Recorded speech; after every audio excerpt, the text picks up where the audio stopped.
The Lugano Convention is an international treaty negotiated by the European Union on behalf of its member states and attempts to clarify which national courts have jurisdiction in cross-border civil and commercial disputes and ensure that judgments taken in such disputes can be enforced across borders.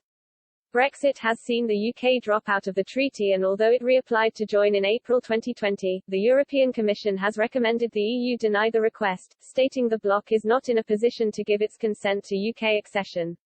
This is proving to be a major headache for Prime Minister Boris Johnson, as failure to rejoin the Lugano Convention could deal a hammer blow to the UK's world-beating legal services sector. According to the Law Society, legal services contributed nearly £60 billion to the UK in 2018, while a year earlier exports of legal services amounted to £5 billion. The legal services sector employs over 350,000 people, with two-thirds of those jobs outside of London, according to Scott Devine from the City UK, a body representing UK-based financial and professional services. But there are now growing fears failure to rejoin the international treaty and the continued diminishing relations between the UK and EU following Brexit could make a major dent in this crucial sector. Former Attorney General Dominic Grieve said his concern is the long-term viability of London as a centre for dispute resolution.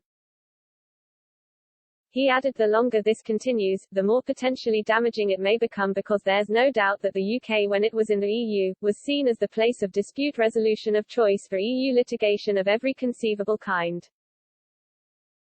Mr. Johnson will also be concerned by the fact that with the UK outside of the convention, EU nations can directly compete with London for business in the sector. Former Spanish judge Josep Galvez said, the alternatives are slowly becoming clear for international companies that want to operate in the EU and don't want any blockages. This Lugano limbo the UK finds itself in is the worst situation possible, as lawyers on both sides have no clarity on what will happen in the long term.